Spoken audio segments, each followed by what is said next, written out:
Muy bien, muchas gracias. Bienvenidos a este segundo día de este encuentro nacional anticorrupción, donde ya hemos debatido, hemos también identificado y por supuesto planteado algunas acciones muy importantes en base a este también muy importante problema que se nos presenta ya por muchas décadas a los chihuahuenses, a los mexicanos, a todos los habitantes de los diferentes estados de la República. Aquí es la hora del debate y precisamente en este día de actividades, en este segundo día de actividades, tendremos paneles y conferencias muy interesantes como la que tendremos a continuación. Así es que los invitamos para que durante todo el día de aquí hasta las 7, 8 de la noche estemos al pendiente sobre los temas que aquí se van a debatir, vamos a identificar y, como les digo, analizar los diferentes aspectos de este importante tema de nivel nacional e internacional.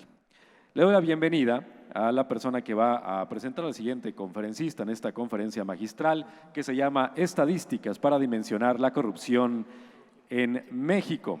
Y presento, con mucho gusto en esta mañana, al maestro José Octavio López Presa, integrante del Comité de Participación Ciudadana del Sistema Nacional Anticorrupción.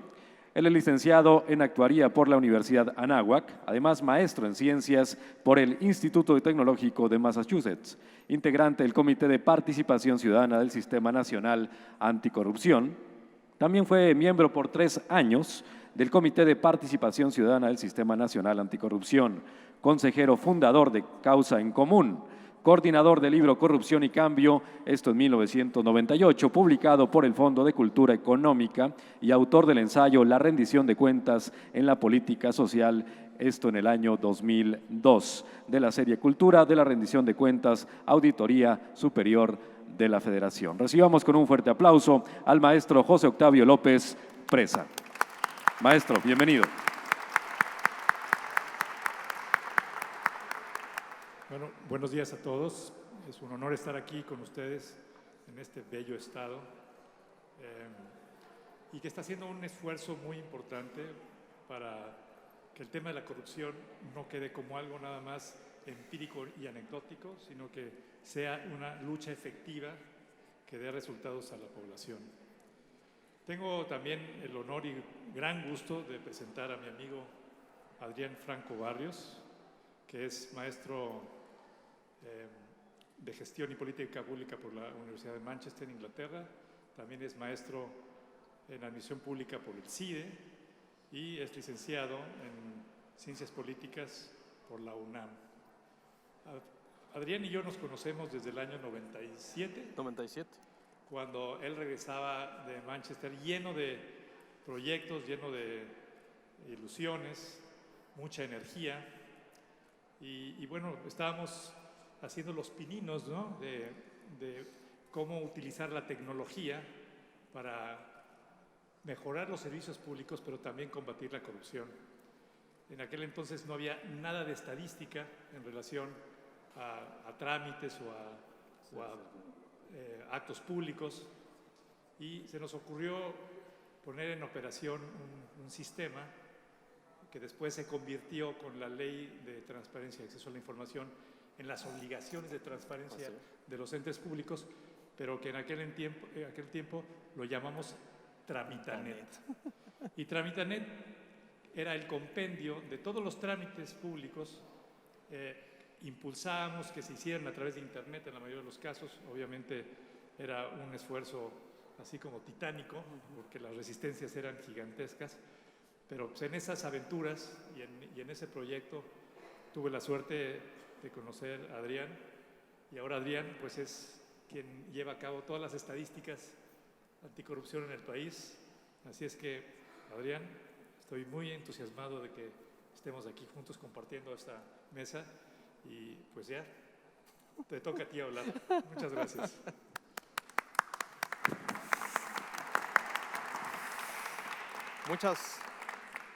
Bueno, ¿sí me escuchan? Me voy a permitir levantarme. Primero que nada, José Octavio, muchísimas gracias por la presentación. No quisiera comenzar sin antes dar, desde luego, un gran agradecimiento y profundo agradecimiento al gobierno del estado de Chihuahua, de este bello estado, de esta bella ciudad, y en particular a la secretaria de la Función Pública, la maestra Stephanie Olmos, y a su equipo de trabajo por organizar este encuentro nacional anticorrupción, que yo no sé por qué le pusieron encuentro, le hubieran puesto el primer encuentro nacional anticorrupción, esperando que haya un segundo, un tercero y una secuencia.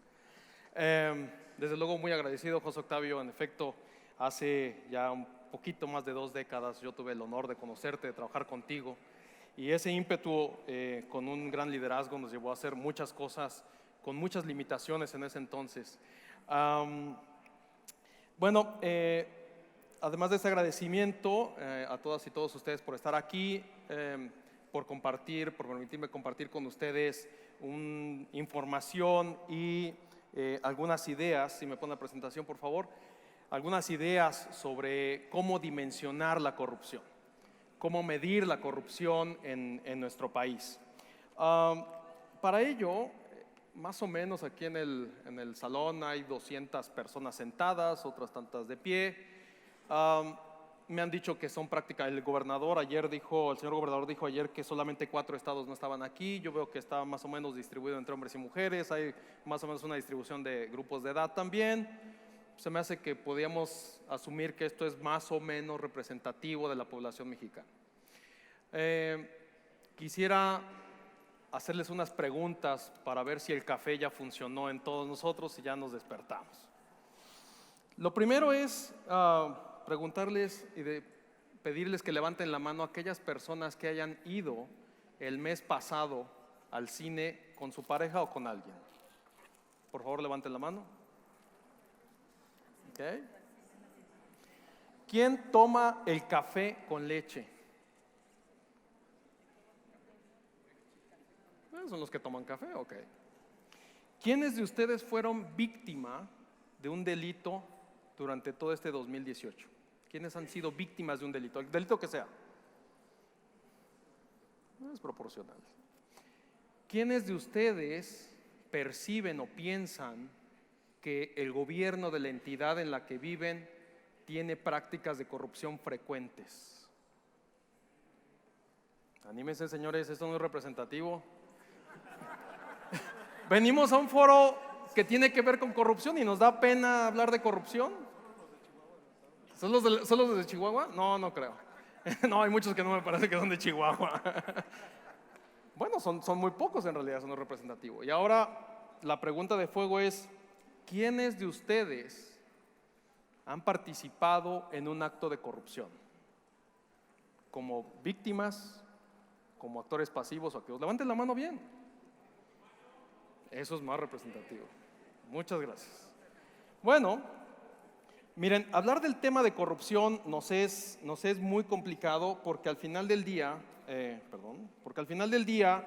tiene que ver no solamente con personas, sino tiene que ver también con organizaciones, con lo que hacemos todos los días, en la escuela, en el trabajo, en la familia, en la casa. Perdón por el idioma, no quise alterar el cómic, pero es al final del día una muestra de una persona que dice: tenemos que alterar los sistemas para que nadie se entere lo que estamos haciendo, ¿no? Los jefes no queremos que se enteren, los stakeholders no queremos que se enteren. Y dice la persona: oye, ¿somos gente mala por hacer eso? Dice: no, simplemente estamos en una organización que es corrupta, pero nosotros no somos malos, ¿no? La corrupción tiene que ver con lo que hacemos todos los días. Ahorita yo les preguntaba sobre gustos personales, sobre posibilidades de compra, gustos de hacer las cosas, por la percepción, que por cierto la percepción salió muy baja, no sé por qué. La prevalencia en ustedes, si es que ustedes son representativos, salió bastante alta. Eso no es común en las estadísticas. En las estadísticas es más común que percibamos la corrupción a que la vivamos. Entonces, eso me da idea que ustedes son muy temerosos a la primera pregunta, responderme qué sienten o qué perciben en los gobiernos. ¿Y por qué tenemos miedo? Bueno, porque al final del día sabemos que al participar en un acto de corrupción estamos involucrados como cómplices en un acto que se determina como ilícito, como ilegal, obscuro, como algo que es negativo a la sociedad. Si nosotros le preguntamos a las personas si ellas han cometido actos de corrupción, nos dicen: no, yo no. Oye, ¿conoces a alguien con las mismas características tuyas, que viva cerca, que cometa actos de corrupción? Sí, el de enfrente. Todos son corruptos, menos yo. Pero si vamos al de enfrente le preguntamos lo mismo y nos dice: sí, el de enfrente. Entonces, todos nos sabemos victimarios o víctimas o como partícipes en un acto que es ilegal. Entonces, hay muchas ideas alrededor del tema de corrupción, como son las que ven ahí. Una que es muy común para todos, no solamente en México, en buena parte de América Latina, en otras partes del mundo es más pequeña, es el tema del soborno, y es básicamente de lo que quiero yo hablarles el día de hoy. Más allá de la definición de corrupción como un acto, como el mal uso de una posición o encargo o responsabilidad dentro de una organización para beneficiarse personalmente mediante actos ilegales. Nótese que en la definición yo no estoy hablando ni de gobierno, ni de países, de algún tipo de desarrollo. La corrupción no es solamente un monopolio de las actividades gubernamentales. Yo estoy seguro que muchos de ustedes han ido a un restaurante, han ido a un bar, fueron a un bar cuando fueron jóvenes. En esos lugares hay figuras como alguien a la que le llaman el cadenero, ¿no? ¿Qué poder tiene el cadenero? Pues es el que decide quién entra y quién pasa, ¿no? ¿Cómo me arreglo con el cadenero si no somos amigos? Muchos de ustedes sonrieron, entonces ¿saben cómo arreglarse con el cadenero? ¿Cómo me arreglo con el capitán de meseros para que me dé la mesa el día que quiero celebrar el aniversario con mi pareja? Pero no hay lugar en el restaurante que elegí. Pues me arreglo con el capitán de meseros. Muchos de ustedes también sonrieron, entonces saben cómo arreglarse con el capitán de meseros. Pero eso no tiene nada que ver con las actividades gubernamentales. Entonces la corrupción no es monopolio del gobierno, la corrupción se da entre muchos actores. Pero más allá de la definición, la pregunta es, ¿y cómo es la corrupción? Miren, hace como 10 años, una persona de alto nivel en el ámbito federal, frente a los 220 órganos internos de control, hablaba de lo que había que hacerse para el combate a la corrupción. Y comenzó su discurso más o menos de la siguiente forma: tenemos que combatir la corrupción porque la corrupción es fea. Yo la he visto a los ojos.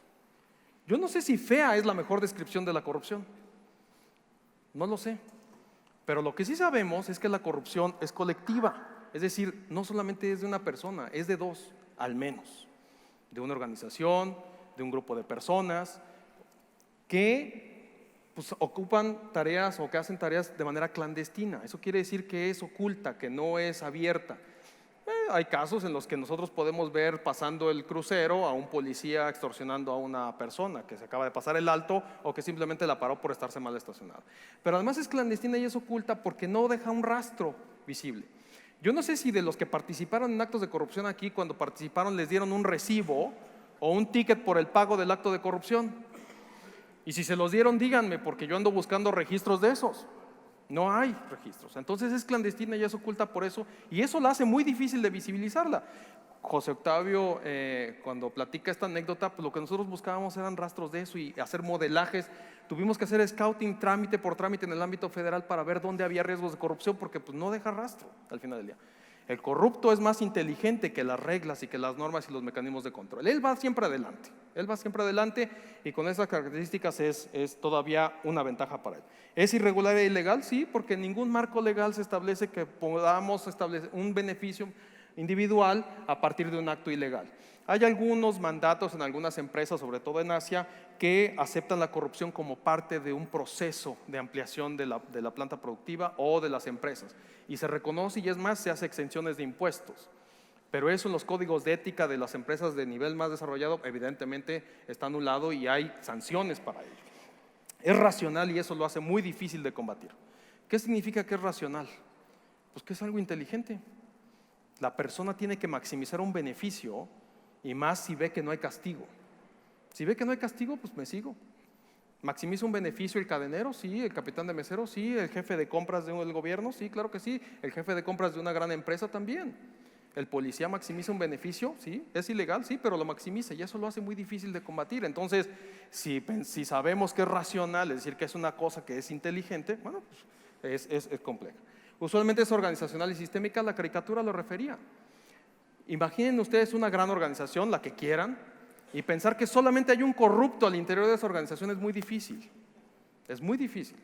Entonces, generalmente hay incentivos, hay marcos legales, procesos que a veces permiten que sea organizacional. Y además que sea sistémica significa que usualmente es un conjunto de redes muy complejas creadas al interior de las organizaciones que permiten el desarrollo de la corrupción. ¿Es proporcional al Estado de Derecho? a mayor Estado de Derecho, menor nivel de corrupción y viceversa. Eso quiere decir que tengamos un sistema donde las reglas se aplican, pero que la falta de la regla se sanciona y se sanciona estricta y correctamente, en proporción. Si no hay eso, entonces damos permiso para que la corrupción fluya o crezca. Y una vez que tenemos todo eso, es un fenómeno de rápida expansión. Una vez que entra la corrupción en una organización, generalmente va creciendo y creciendo y creciendo y creciendo, a tal grado que tenemos los problemas que tenemos el día de hoy. La pregunta de este panel es: ¿se puede dimensionar la corrupción? ¿Se puede medir la corrupción? Pues vamos a caminar en este viaje para esta pregunta. Dos grandes campos: medir el universo. De acuerdo a los científicos, las últimas estimaciones, el universo visible es más o menos, tiene una extensión de 180,000 millones de años luz. Un año luz es aproximadamente 9.4 billones de kilómetros lineales aproximadamente. Eso quiere decir que el límite del universo visible, con toda la tecnología con la que cuenta la humanidad el día de hoy, es como, imagínense, ustedes ponen un 9 y ponen como 27 ceros en kilómetros. Y eso es visible. Además, tiene otras connotaciones. El universo, esta es una parte, hay otra parte del universo que no se puede ver, pero además, como dijo Einstein, el universo está en constante expansión. Él diseñó el concepto de inflación del universo. No solamente los precios tienen una inflación, el universo también tiene una inflación, lo cual lo hace cada vez más grande. Pero si vamos del macrouniverso al microuniverso, tenemos otra cosa. Los científicos también han podido determinar el tamaño, la forma y el movimiento de partículas subatómicas. ¿Quién imagina qué es una partícula subatómica? Bueno, pues son las partículas que conforman a los protones y a los neutrones, los quarks en particular. Nadie las ve, pero sabemos que están ahí. Nadie ve el tamaño del universo, volteamos a ver el cielo y es lo que nos imaginamos, pero vemos y medimos cosas que no son visibles a los ojos. Vamos a otro campo, la medición de los sentimientos. Pregunta para ustedes: ¿quién de ustedes ha sentido amor en su vida? Levanten la mano. Sin miedo, ¿les da más miedo levantar la mano por eso que por el tema de corrupción? ¿Cuánto amor has sentido? ¿Cómo te llamas? Eduardo. ¿Quién más levantó la mano? ¿Cuánto amor has sentido? ¿Su nombre? Alma. ¿Cuánto amor has sentido, Alma? ¿Mucho? Pues mucho. ¿Ustedes creen que el mucho de ella y el mucho de él son lo mismo? No. Son dimensiones distintas, no sabemos. Simplemente dijeron: yo he sentido mucho amor. ¿Podemos comparar la cantidad de amor, la intensidad del amor que han sentido cada uno de ellos o cada uno de ustedes? No se puede. Pero ¿qué les parece si a partir de hoy instalamos en Chihuahua un laboratorio de expertos que puedan medir los sentimientos y que nos determinen algo que se llame unidad de amor? Y entonces dentro de algunos años podríamos decir: oye, yo sentí 365 unidades de amor y mi amiga sintió 428 unidades de amor. Ya sabría que ella sintió más amor que mi compañero. Entonces, ¿qué hacemos? Los sentimientos, la felicidad, los estadísticos llevamos hace algunos años midiendo aspectos diferentes de la felicidad. Los antropólogos, los sociólogos, los psicólogos, los conductualistas, estamos buscando medir esas sensaciones que tenemos todos los días: la felicidad, la tristeza, lo que nos acongoja, lo que nos da alegría, las diferentes situaciones. Entonces, otra vez, medimos cosas que no vemos pero que sabemos que están ahí. Si podemos medir eso, evidentemente la corrupción, que es un fenómeno social recurrente en algunas de nuestras sociedades, más en unas que en otras, también lo podemos medir. La medición de la corrupción se ha desarrollado básicamente en tres grandes campos. Una, a través de lo que se llaman registros administrativos, hemos ido buscando: oye, ¿cómo está el nivel de corrupción? Y entonces recorremos directamente a las sanciones que se imponen a las personas, ¿no? Pues hemos impuesto 100 sanciones, ¿eso es mucho, es poco? No sé, pero pues son 100 sanciones, ¿no? Y con eso combatimos la corrupción tradicionalmente. Esa es una de las formas de medir. No hay registros. Yo les preguntaba si tenían una factura o un recibo por el acto de corrupción en el que habían incurrido. Pues no existe. Entonces es difícil medir la corrupción a través de registros administrativos, pero muchas personas lo han hecho en la forma tradicional como una aproximación probablemente incorrecta, o mejor dicho, seguramente incorrecta de medir la corrupción. Hay otra que me gusta mucho, que es muy divertida, que se llaman índices compuestos. Organismos internacionales y organismos nacionales lo que nos dicen es: mira, la corrupción es la variable A más la variable B más la variable C más la variable D. Eso lo multiplicas por 365, le aplicas un factor epsilon y luego lo multiplicas por 1 menos 1, le restas y bueno, pues si no nos ajusta lo acomodamos en este y nos da por resultado 5. El número 5. ¿Y qué significa el número 5? Pues mira, el 0 es muy bueno, 0 corrupción, el 10 es absoluta corrupción y tú estás en el número 5. ¿Y eso qué es? Como país, ¿qué es? Oye, dime, yo soy servidor público, dime qué tengo que hacer para cambiar ese 5. La respuesta de los índices compuestos es no sé. Porque son tantas variables y opiniones y estudios que al final del día no sé qué tengo que hacer para resolver el problema de corrupción. ¿Nos sirve? Nos pone un antecedente muy importante, pero no nos ayuda mucho.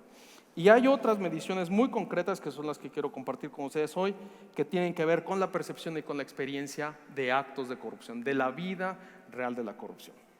En el INEGI, el comercial, desde el 2009 hemos desarrollado diferentes instrumentos para medir, para explorar, para dimensionar la corrupción en diferentes ámbitos. Desde el ámbito de los trámites y servicios que todos los ciudadanos hacemos con el gobierno o con los gobiernos, los que hacen y la relación que tienen los empresarios con los gobiernos, también a través de encuestas de regulación y competencia, la victimización de las personas y la percepción de corrupción en las instituciones de seguridad pública, un tema fundamental, también de las empresas en seguridad pública. La corrupción en las personas que están privadas de su libertad, es decir, las personas que se encuentran dentro del sistema penitenciario, tanto adultos como adolescentes, cómo es la corrupción adentro de las cárceles, la hemos medido.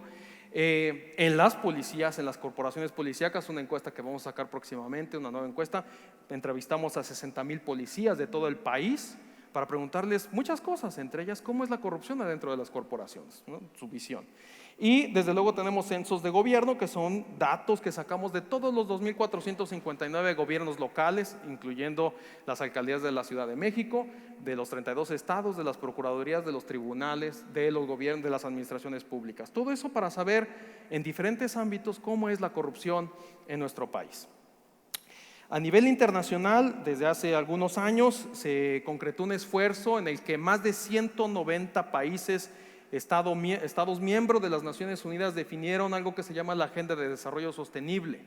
En esta Agenda de Desarrollo Sostenible, que tiene como 17 materias que van desde la educación, la salud, la equidad de género, la igualdad, el combate a la pobreza, el tema de educación y otros, el medio ambiente, hay un grupo de temas en particular que tiene que ver con el fortalecimiento de las instituciones. Y en eso se definieron un conjunto de indicadores muy específicos que tienen que ver con la seguridad, la justicia y el desarrollo institucional.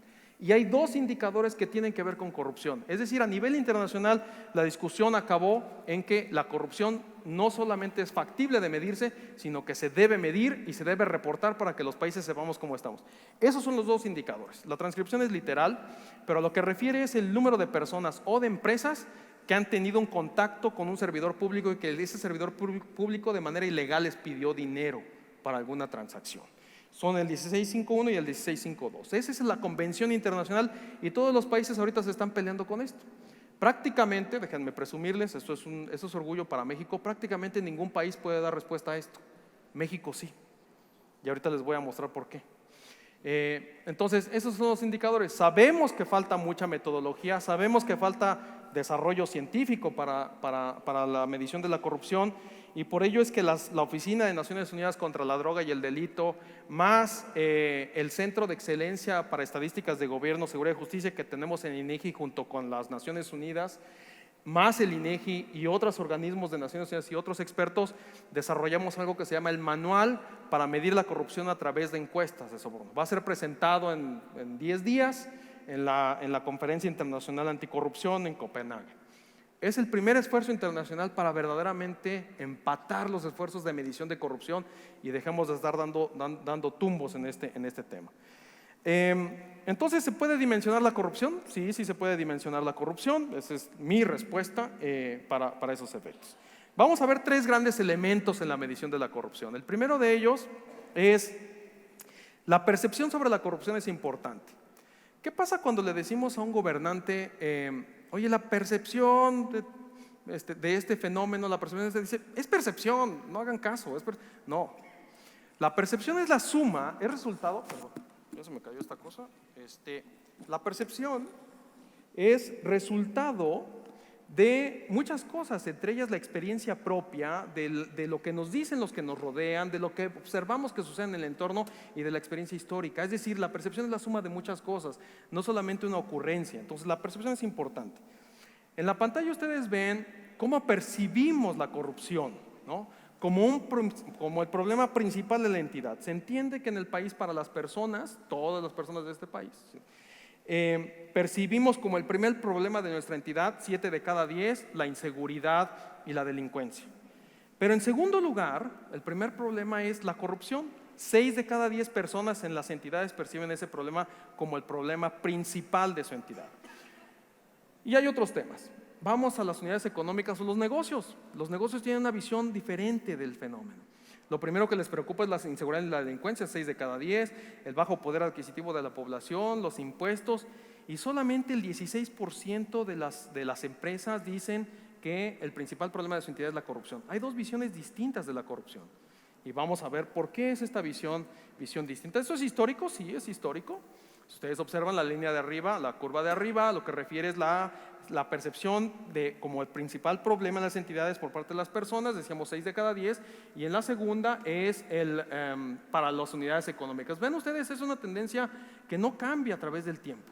Es una medición aquí que ya llevamos desde 2011 hasta 2017, muestras distintas, unidades económicas distintas, personas distintas, y se mantiene en el tiempo. Eso quiere decir que el fenómeno es estructural, pero que además en las encuestas, perdón, pero no nos equivocamos.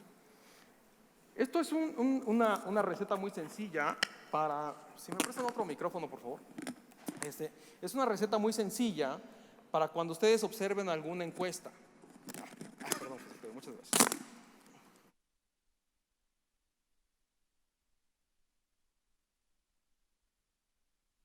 Si ustedes observan que una encuesta año por año les da unos brincos gigantescos, es una encuesta que no sirve.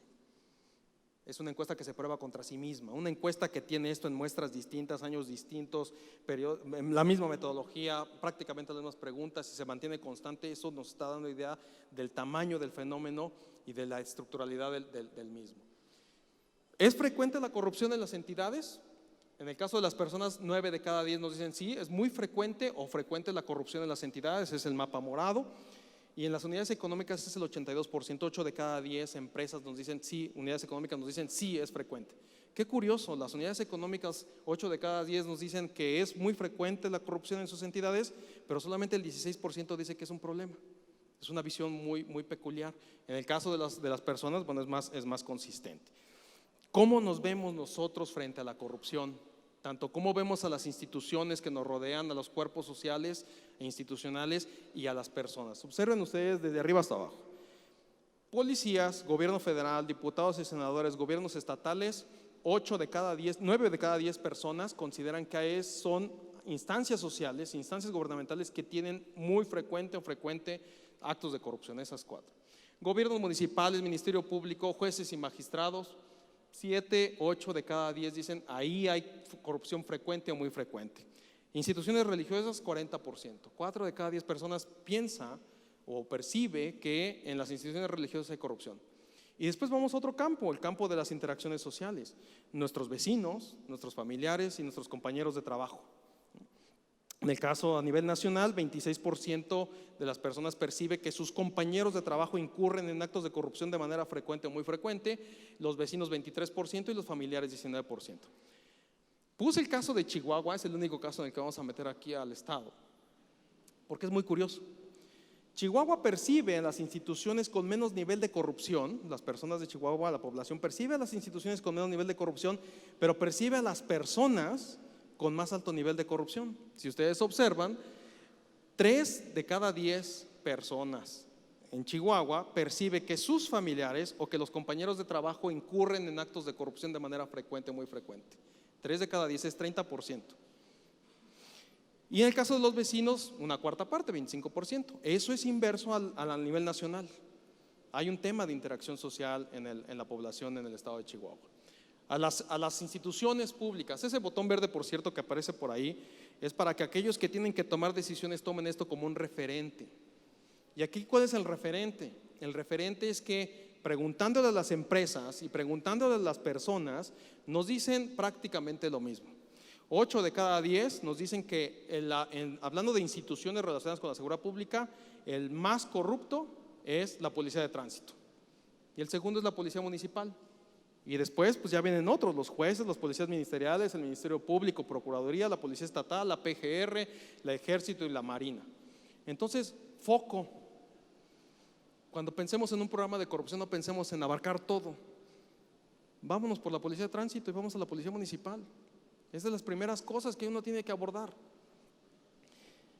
Otro campo, la victimización y la experiencia. La percepción es importante, sí, pero la victimización y la experiencia son fundamentales en la medición de los temas de corrupción. Cuando hablamos de percepciones y de victimización o de experiencias reales, hay una brecha muy grande. Ahí están las brechas. A nivel nacional, 91% de las personas percibe que suceden actos de corrupción en su entidad. Y la victimización real, es decir, las personas que tuvieron un contacto con un servidor público al realizar un trámite, es el 14%. ¿Nos debe dar gusto por ese 14%? No sé, ahorita platiquemos sobre ello, pero al final del día son dos mediciones que se complementan y son fundamentales. Yo tengo que saber cómo se percibe y también cómo se vive, porque la línea de abajo es victimización, se las explico de dónde vienen y les pido mucha atención a este cuadro. Tienen dos grupos de datos, dos grupos de información. El primero de arriba en morado es personas, abajo son unidades económicas. El primero de ambas gráficas, el bloque grande, significa aquellas personas, la proporción a nivel nacional de personas que piensan o que perciben que en los trámites, servicios, pagos, interacciones que tienen con el gobierno hay corrupción.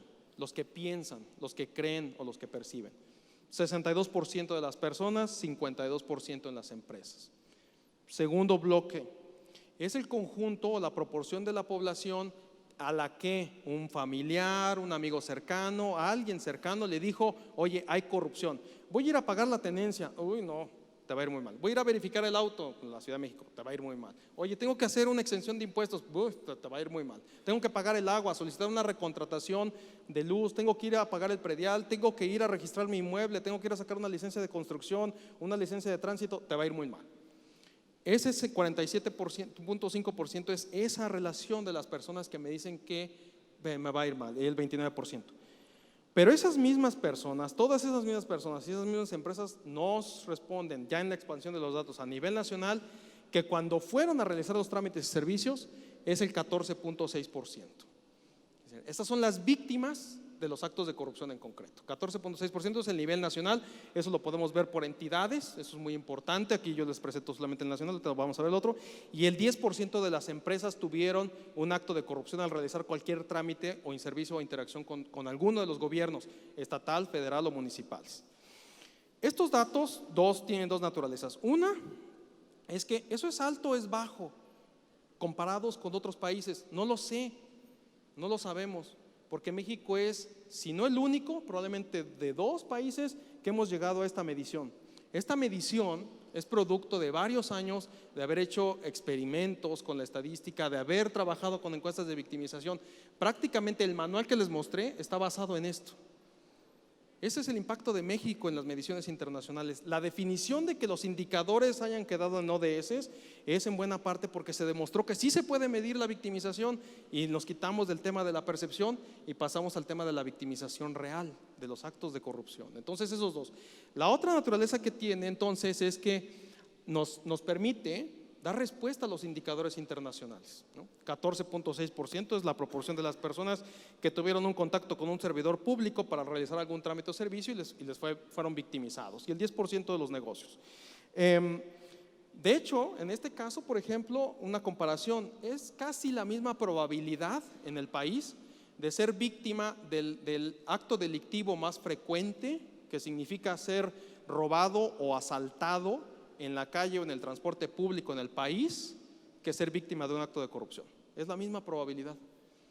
Entonces, si un extranjero viene y nos dice: oye, pues qué chance tengo, qué probabilidad tengo de que me roben o asalten, pues más o menos como del 14%. Oye, tengo que hacer un trámite, pues más o menos tienes el 14% también de probabilidad de ser víctima de un acto de corrupción. Si lo desagregamos por estados, podemos entonces jugar a la toma de decisiones, y eso es bien importante. Imaginen por un momento que ustedes, cualquiera de ustedes, es el responsable de llevar la política anticorrupción de este país. Y que el presupuesto para llevar a cabo la política anticorrupción de este país asciende a 1,000 millones de pesos. Les damos 1,000 millones de pesos y les decimos, usted tiene que implementar un programa anticorrupción en este país. ¿Qué hacemos? Si nos vamos por la percepción, diríamos, pues sí, 91.1% de la población percibe que la corrupción es muy alta en este país, y entonces nos tendremos que concentrar en cuáles entidades, pues en las entidades del centro, sur, sureste, ¿no? Que son las más fuertes. Entonces, pues vámonos ahí invertimos o gastamos los 100,000 millones de pesos. Si nos vamos por los delitos, en el año 2017 ocurrieron más de 9 millones de actos de corrupción en la estimación. 9 millones de actos de corrupción. Entonces, si fuera eso, nos tendríamos que ir hacia el norte, no al centro sur sureste, sino al norte, porque ahí ocurren más actos de corrupción. Y tiene una lógica, ¿por qué en el sur sureste no ocurren tantos actos de corrupción? Una respuesta muy sencilla es la informalidad, la construcción de instituciones. En el norte las instituciones generalmente son más sólidas, hay más formalidad, hay más trámites, más servicios, ergo más riesgo. En el sur sureste hay menos formalidad, menos trámites, menos servicios, por lo tanto la corrupción se da en otro marco, en otro contexto. Pero aún así, si lo complicamos más, vamos a las víctimas. 5.2 millones de víctimas de actos de corrupción en ese mismo año. Y entonces, ¿dónde tendríamos que irnos? Bueno, pues a otras entidades. ¿Qué podemos hacer con los 100,000 millones de pesos? Pues tomar decisiones, hay que tomar decisiones y hay que tomarlas basadas en evidencia. Esta es la evidencia, y si nos vamos, si se las complico más, vamos con los empresarios, y los empresarios es lo mismo. No todas las entidades tienen el mismo fenómeno de corrupción. Si queremos acabar con la percepción es un tema, si queremos acabar con la victimización es otro tema, políticas específicas, si queremos acabar con los actos de corrupción es otro tema. El poder de las encuestas no solamente me permite dar datos a nivel estatal, sino me permite saber con precisión estadística, es decir, ciencia, en dónde, en qué lugar, con qué frecuencia ocurren los actos de corrupción, en qué trámites y servicios. Para las personas, 6 de cada 10 personas a nivel nacional, lo pueden desglosar por entidad, 6 de cada 10 personas que tuvieron contacto con alguien relacionado con seguridad pública fueron víctimas de un acto de corrupción. ¿Ustedes imaginan el terror que es acercarse a una autoridad de seguridad pública? Cuéntense, 6 de cada 10 de ustedes fue víctima de un acto de corrupción al contacto con seguridad pública. Y la segunda es 30%, uno de cada 3, que quiere registrar un inmueble o que quiere realizar un trámite relacionado con un inmueble, pues es víctima de un acto de corrupción. ¿Quién registra su casa? ¿Quién registra que va a construir un departamento, va a construir su casa? Prácticamente nadie. ¿Y quiénes se arreglan con esas personas? Pues los del sindicato, que inmediatamente llegan con los albañiles, y la otra es el inspector, que se da vueltas y vueltas y vueltas. ¿Pero quién registró el inmueble? Prácticamente nadie. Y luego se preocupan por el tema de los prediales y otros impuestos. Bueno, después de eso, en personas vienen los trámites ante el Ministerio Público, trámites municipales, en juzgados, vehiculares y otras cosas. En las empresas, lo primero es, como es 30% el contacto con autoridades de seguridad pública, pero después ustedes observen, y es toda la cadena de seguridad y justicia. Si una empresa entra en conflicto con otra y va a litigar al juzgado, tiene un alto riesgo de corrupción. Si va a denunciar un delito, también tiene riesgo de actos de corrupción. Entonces, la cadena de seguridad y justicia es muy importante para el tema de corrupción. Pero hay otros procesos judiciales, licencias o permisos, permisos de construcción, licitaciones para vender al gobierno, etcétera, etcétera, etcétera. Esa es la población general, pero si nos vamos a poblaciones específicas, yo les pido que pongan atención a esto que no es muy común. Aquí tenemos 3 grupos de datos o de indicadores, son indicadores de hecho, por filas es los victimarios, los adolescentes que están en el sistema de justicia para adolescentes, es decir, aquellos que están en el sistema por alguna razón, por conflicto con la ley. La segunda línea son las víctimas de delito, personas mayores de 18 años víctimas de delito, y la tercera línea son victimarios adultos, son personas privadas de su libertad. Todos esos son víctimas de actos de corrupción en las diferentes etapas del proceso. En la detención, los victimarios adolescentes, 6 de cada 10. Es decir, el policía que los detuvo les pidió dinero. Luego en el Ministerio Público la mitad, a los jóvenes, les pidieron dinero, victimarios. Y en el centro de internamiento, aquellos que están en el centro de internamiento, porque hay otros que tienen externa, en el centro de internamiento 13.5%. Las víctimas, ya decíamos 6 de cada 10 de personas que tenemos contacto con una autoridad de seguridad pública somos víctimas de un acto de corrupción, pero si van a denunciar al Ministerio Público, 1 de cada 4 es víctima de un acto de corrupción, como víctima. Me robaron mi auto, sí, pásele a la barandilla, regístrese, pague para registrarlo, para que le hagan caso. Ministerio Público, 1 de cada 4. Entonces somos dobles víctimas, somos víctimas de un acto delictivo y somos víctimas de un acto de corrupción. Y luego en los juzgados 18.4%. Las personas adultas privadas de la libertad, en el arresto 3 de cada 10, en el Ministerio Público 14%, en el proceso de impartición de justicia y en la prisión 1 de cada 10 son víctimas de actos de corrupción. Eso se los hemos preguntado como a 65,000 prisioneros o personas privadas de libertad. Estos datos son solamente por convivir, en realidad, pero es para tener una idea de las siguientes razones. Aumentan los años de escolaridad en la población, aumenta la corrupción. Muy sencillo. Todavía el nivel educativo nos permite ascender en la obtención de mejores bienes, muebles o inmuebles. Eso significa que tengo una actividad más amplia, eso significa que tengo que ir a registrar más, tengo que ir a sacar licencia del auto, tengo que ir a registrar mi inmueble, etcétera. A mayor escolaridad, mayor corrupción. A mayor pobreza, menor corrupción. A menor formalidad, es decir, a mayor informalidad, mayor corrupción. Pues no hay sobre qué basarme. No hay reglas, no hay trámites, no hay servicios, la informalidad. Hay entidades, por ejemplo, como el estado de Guerrero, donde la informalidad es arriba del 80%. Todo es informal. Pues no hay autoridad prácticamente. Es un tema entre los municipios y los estados. Sanciones a mayor sanciones municipales, menor corrupción. Entonces, la otra es, la línea de abajo destaca las víctimas. No me importa tanto la calidad de la correlación, sino el sentido de la relación. En términos de víctimas, prácticamente es 1 a 1. En donde hay corrupción, hay victimización delictiva. Entonces, piensen lo siguiente: cada vez que se paga un acto de corrupción, indirecta o directamente estamos promoviendo que alguien nos asalte al otro día. Eso es lo que ocurre. Donde se permite la corrupción, la victimización delictiva crece. Donde se permite los trámites que crezcan, que haya más trámites, más corrupción. Ayer lo hablábamos en el panel de regulación y competencia con el doctor Roldán. Si nosotros complicamos la vida, que es la siguiente también, si nosotros complicamos la vida de los ciudadanos o de las empresas por regulación, aumentamos la regulación y aumenta la corrupción. Aumentamos los trámites y aumenta la corrupción. Eso es muy sencillo. Y la última, de estas solo por convivir, es curiosa, pero si aumentamos las sanciones estatales, aumenta la corrupción. Entonces, hay que tener cuidado con lo que hacemos. Bueno, ¿tiene consecuencias la corrupción? Claro que tiene consecuencias, tenemos víctimas. Decíamos, más de 5 millones de víctimas de corrupción directa en 2017. 1 de cada 3 víctimas fue mujer, 2 de cada 3 hombre. La edad 80% cabe entre los 18 y 50 años, que es la edad más productiva de las personas en este país, en prácticamente todos los países, entre 18 a los 50, 80%.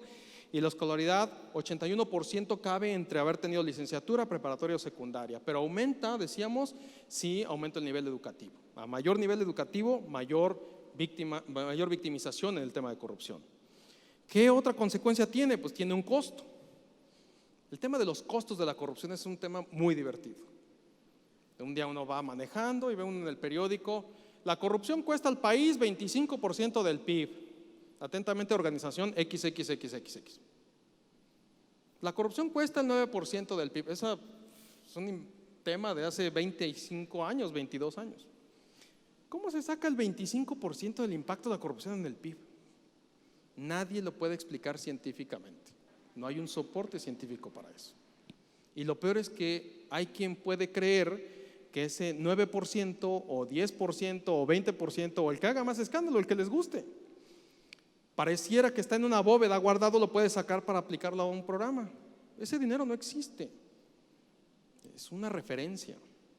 Ese dinero se fue a la bolsa de alguien y se lo comió y lo inyectó a la economía, que por cierto hay economías que están soportadas por mucho de esto. Entonces, pero lo que sí sabemos es que el costo promedio nacional por persona víctima es de 2,272 pesos al año. Es lo que destinamos en promedio los mexicanos para eso, en promedio por víctima. En los hombres, 1,851, las mujeres pagan más por actos de corrupción que los hombres. Que las niñas me lo expliquen, que las mujeres me lo expliquen. pero pagan más las mujeres. En las empresas, 12,243 por víctima por año. Pero observen ustedes, se puede desagregar por sectores y por tamaño. Vean la del tamaño mediano. Una empresa, una unidad económica sector mediano generalmente pertenece a un holding de empresas. Entonces, eso lo tendremos que multiplicar por tantos establecimientos tenemos y eso nos va a dar el monto de corrupción. Entonces, tenemos que extracciones de renta no solamente es el Estado a través de los impuestos, sino también tenemos extracción de renta por pérdida, por victimización delictiva o por no querer ser víctima de delitos en el pago de seguro, construcciones, reconstrucciones, aseguramientos, personas, etcétera, sino además por corrupción. Esa es la motivación para las empresas de este país en la extracción de la renta, ¿no? ¿Cuánto nos cuesta? ¿Tiene un costo social monetarizado? Sí, son casi 9,000 millones de pesos. Eso es mucho dinero. Sí, es mucho dinero. 7,200 millones para las personas, el costo global, y 1,600 millones de pesos para las empresas. ¿Dónde se concentra más? Pues en las autoridades de seguridad pública, 1,300 millones de pesos al año como el costo social de la corrupción. Otra consecuencia es que la corrupción elimina la confianza. Todos sabemos que entre personas o las personas con los gobiernos, la confianza nos cuesta 1,000 años construirla y nos cuesta un chasquido de dedos derribarla. Y volver a reconstruir quizá nunca la reconstruyamos. Bueno, es muy sencillo. La corrupción elimina confianza. Ustedes observen, aquí hay 3 grupos. El primer grupo, los puntos amarillos, son la confianza y la corrupción que tenemos en los compañeros de trabajo, en los vecinos, en los familiares que, bueno, pues son los menos afectados. Luego sigue otro grupo de instituciones como los hospitales públicos, las comisiones de derechos humanos, el ejército y la marina, las instituciones religiosas. Y luego tenemos hasta abajo los rojos, que es donde prácticamente no tenemos confianza. 17% de las personas tiene confianza en los partidos políticos, 17%, y se les asigna un nivel altísimo de corrupción. A las instituciones de seguridad pública, a las policías, al gobierno federal, a los diputados y senadores, a los gobiernos estatales, entre otros. Entonces, yo no sé si a los gobiernos no les preocupa que la gente desconfía de ellos, pero la corrupción mina la confianza. Y no solamente eso, una vez que minamos, es decir, que destruimos la confianza, también destruimos la percepción del desempeño. Es decir, por más que hagamos, una vez que no nos tienen confianza y que nos perciben como corruptos, por más que hagamos, no hay forma. Nos van a decir que no servimos para nada como gobierno. Así está, no lo digo yo, es evidencia estadística. Esa es la cadenita. Al final del día, corrupción igual a desconfianza, igual a una percepción de no desempeño. Y si por si eso fuera poco, la corrupción también tiene una consecuencia política muy peculiar. Las últimas elecciones federales nos enseñaron seguramente muchas cosas y nos van a enseñar otro montón de cosas. Pero algo que sí nos enseñaron es que si ponemos juntos los datos de corrupción con los datos de los resultados electorales, vamos a tener algo muy curioso. Ustedes ven ahí hay 3 grupos de datos. El costo promedio por los actos de corrupción, la prevalencia, es decir, las víctimas, y el tercero, la incidencia, es decir, los actos de corrupción. Si ustedes observan, cada uno de esos grupos tiene un CC, que significa con cambio en el partido político del gobernador después de las elecciones, y abajo es sin cambio, 2 estados sin cambio, todos los demás estados con cambio.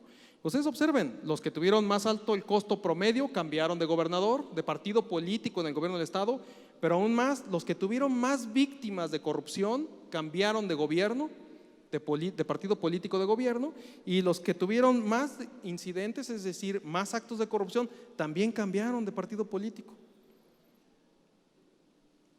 Puede ser una relación artificial y lo que ustedes quieran, pero al final del día si ponemos juntos esos datos, también tiene un costo político.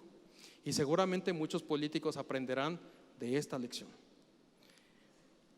Tercer punto, ¿existe capacidad institucional frente a este problema por parte del Estado mexicano? Y entiendo Estado mexicano un pedacito, no es el Estado completo, es las entidades, los municipios y la federación.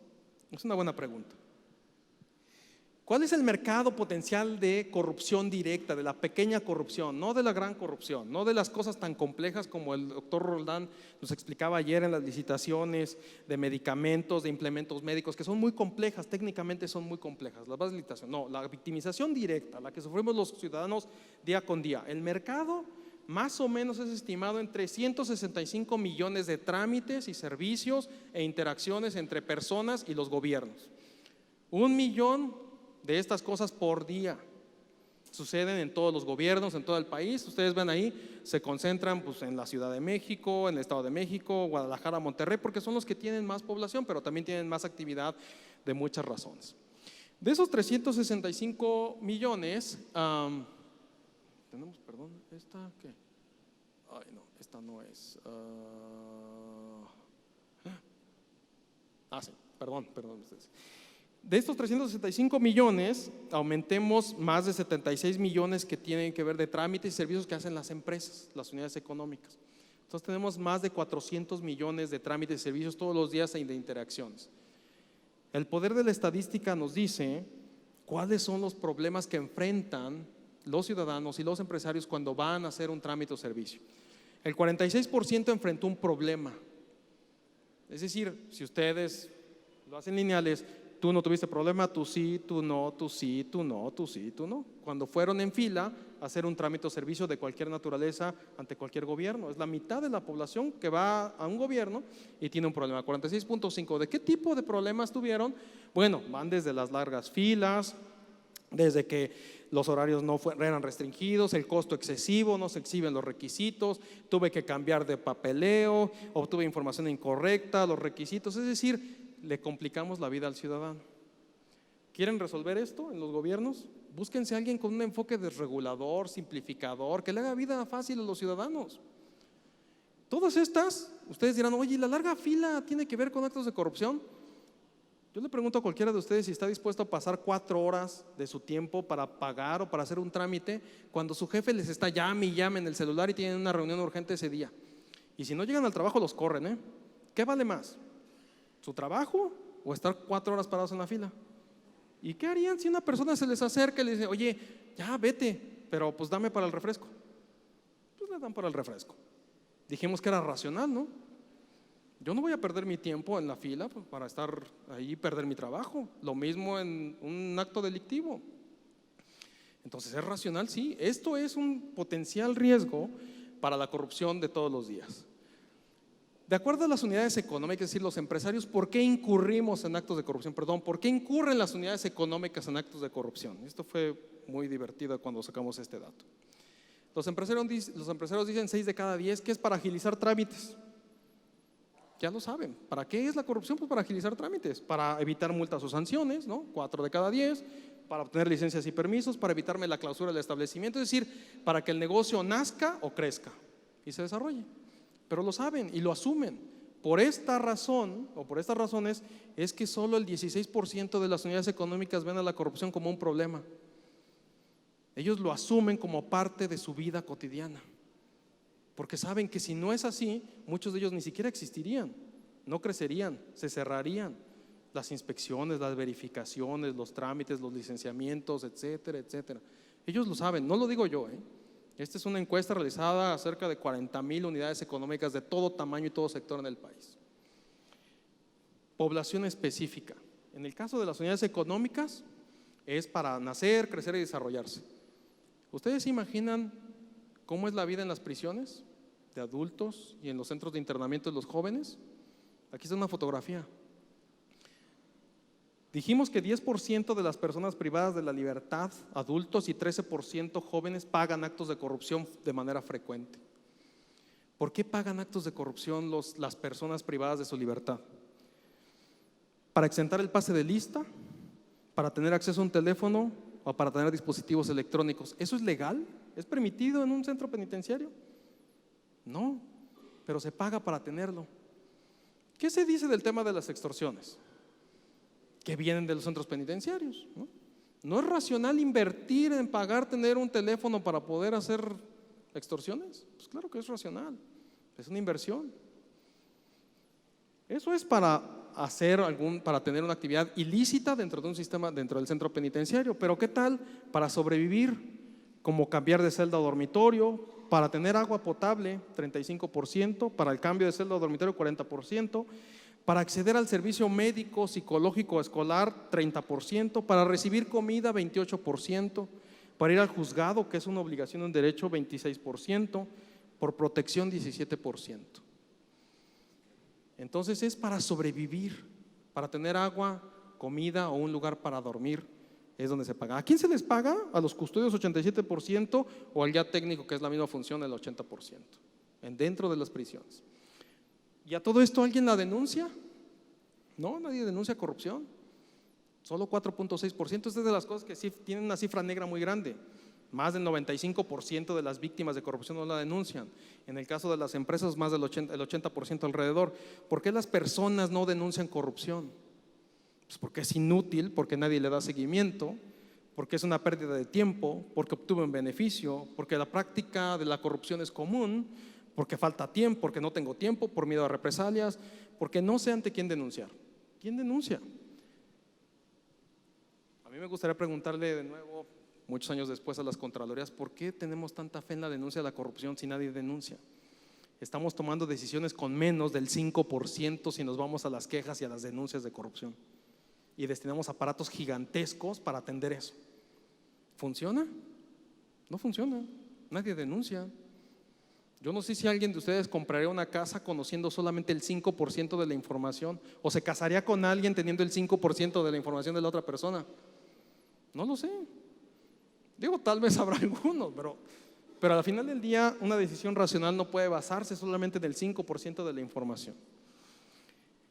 ¿Están preparados los estados y los municipios para este tema? Vean ahí, la mitad de los estados en el año 2017 tuvo un programa específico o un plan anticorrupción específico. 50% de los estados. Y solo el 6.8% de los municipios de los 2.458 tuvo un programa anticorrupción, un plan anticorrupción. Eso significa que para los estados y los municipios un programa anticorrupción en realidad no guarda relevancia. Es poca relevancia.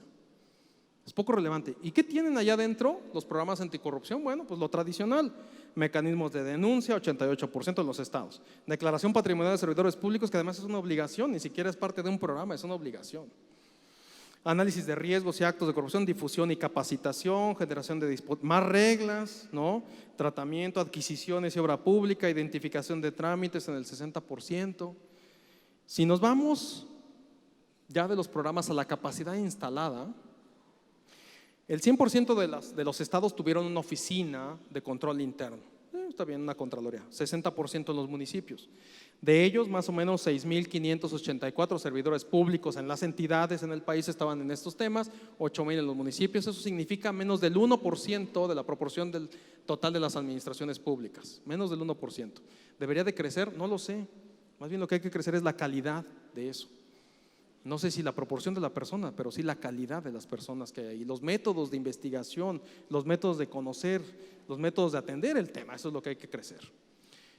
Elementos para el control interno entre las entidades, la parte azul, la amarilla son los municipios, los estados prácticamente son completos, oficina de control interno decíamos, y en el caso de los municipios 60%. Tienen dentro de sus actividades de control interno las administraciones municipales 49%, pero de aquellas que dicen que tienen un área de control interno, es decir, la mitad del 60%, a decir en datos generales es el 30% de los municipios que tienen realización de auditorías, más o menos el 25% esquema de sanciones, un mecanismo de Contraloría Social es 24%, esquemas de investigación de los servidores públicos es como el 12%, es decir, es muy poca la capacidad institucional que tenemos. Pero le apostamos mucho a las quejas, a las auditorías y a las sanciones. Números gruesos, son como 120,000 quejas las que se recibieron por la actuación de servidores públicos por todo tipo de cosas, no solamente por corrupción, sino por todo tipo de cosas en los tres ámbitos. Auditorías van a ser como 20,000, 19,000 más o menos, auditorías realizadas, de las cuales pues, el resultado es incierto, porque no hay una relación directa entre hacer auditorías y combatir la corrupción. Y gastamos y gastamos y gastamos en hacer auditorías sin que el combate a la corrupción en realidad sea efectivo. Y el tema de las sanciones, bueno, pues podemos emitir 10 millones de sanciones. Lo ideal sería no emitir una sola sanción por actos de corrupción. Entonces, bueno, pues tenemos ahí algunos de los datos. Y esto es histórico. En el ámbito federal, casi 4,000 auditorías, 9,500 sanciones. En los municipios, en los estados, 13,127 y 11,000 auditorías. En los municipios, 12,000 auditorías y 9,000 sancionados. Si recordamos, dijimos que teníamos más de 5 millones de víctimas de actos de corrupción en este año. teníamos más de 9 millones de actos de corrupción y 91% de la población que percibe la corrupción como un problema muy frecuente en sus entidades. ¿Y en qué acabó en la actividad gubernamental? Bueno, pues acabó en 16,000 casos en materia de procuración de justicia por faltas administrativas de los servidores públicos, en impartición de justicia 1,182 expedientes y en el sistema penitenciario hay 634 personas por estos hechos. Esa es la respuesta del Estado al final. ¿Cómo ve la gente la acción gubernamental? Ricardo Rafael, ayer en la mañana, en un muy emotivo análisis que hacía, decía que parece que los gobiernos no deberían o no habrían de bajar los brazos, ¿no? Expresión del pugilismo, del boxeo. Bueno, para la población en este país, los gobiernos bajaron los brazos.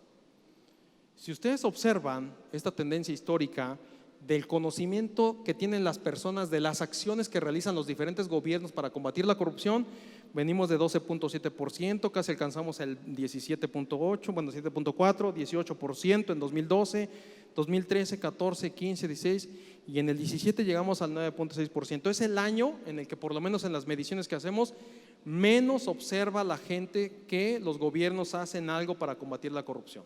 Traducción: desde la perspectiva de las personas, los gobiernos ya bajaron los brazos. Esa es la traducción.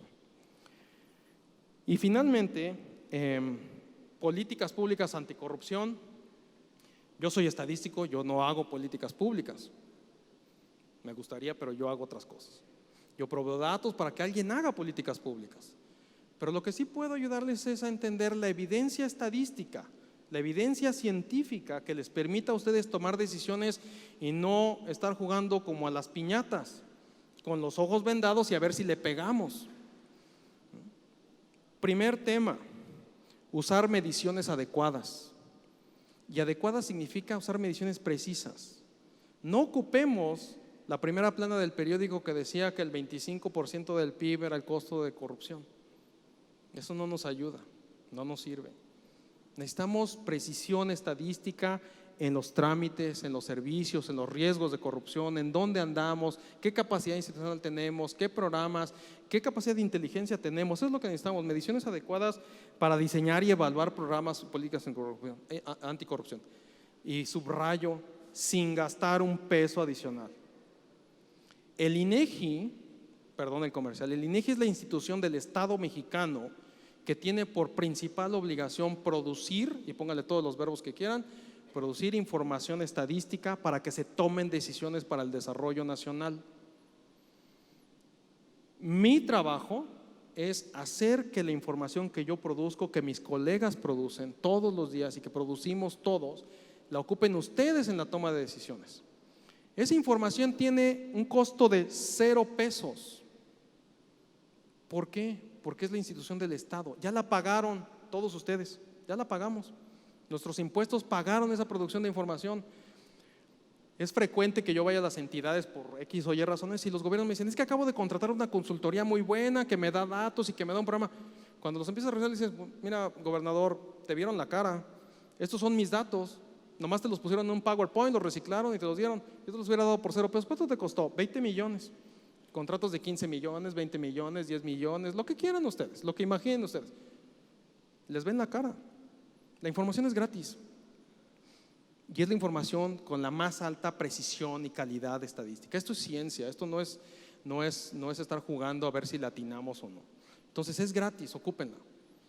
Reducción de probabilidades y de riesgos, es decir, mejorar los incentivos para que no exista corrupción. Hay muchas ideas de eso.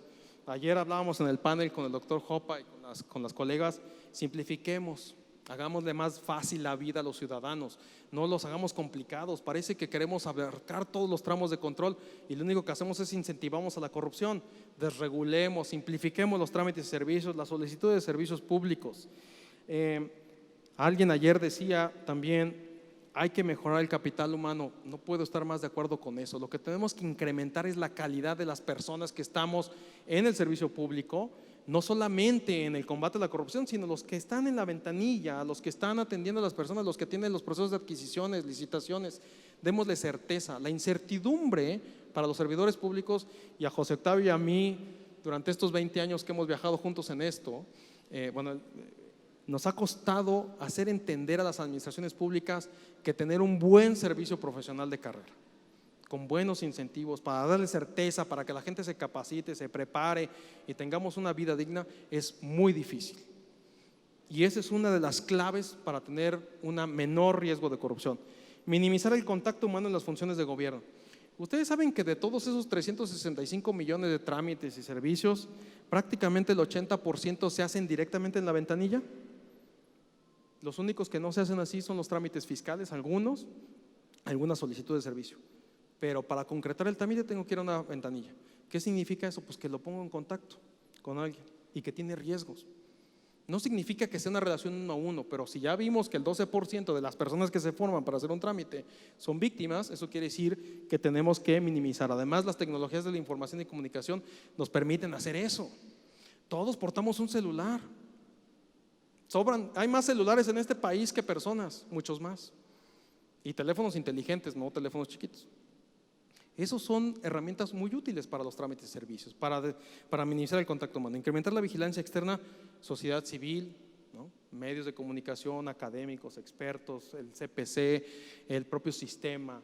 Todos esos tenemos que echarle ojo desde el punto externo, pero los gobiernos tienen que hacer lo suyo. Y por último, focalizar.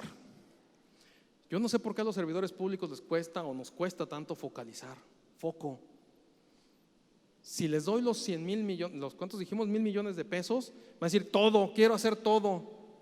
Señores, si en este país se resuelve el problema de corrupción en la seguridad pública, en la cadena de seguridad y justicia, les aseguro que les inventan un premio Nobel. Resuelvan eso. Estamos preocupados por abarcar desde eso hasta el proceso licitatorio más complejo que ni siquiera en el MIT o en la NASA pueden desenmarañar. La vida de los ciudadanos depende de qué tan sencillas se las hacemos y de qué tanto foco tenemos. Y eso, otra vez, no es una opinión personal, es derivado de la evidencia estadística. Seguridad pública y justicia es el principal tema. Ya lo vimos en percepción, ya lo vimos en victimización real, ya lo vimos que 6 de cada 10 personas que tienen un contacto con un servidor público te enfrentan a un acto de corrupción. Y trámites relacionados con los bienes inmuebles, certeza para las personas. La base del desarrollo económico y social es tener certeza. No les damos certeza. Si 3 de cada 10 personas que se aproximan a un gobierno a registrar un inmueble saben que son víctimas de actos de corrupción, pues no voy. Vivo en la informalidad y en la ilegalidad. Foco, y esos nomás son 2. Pero si atacaran esos 2 resolverían muchas otras cosas porque tienen un efecto secundario. Entonces, yo con eso quisiera agradecer la oportunidad de conversar con ustedes el día de hoy. Estoy a sus órdenes para lo que necesiten. Gracias.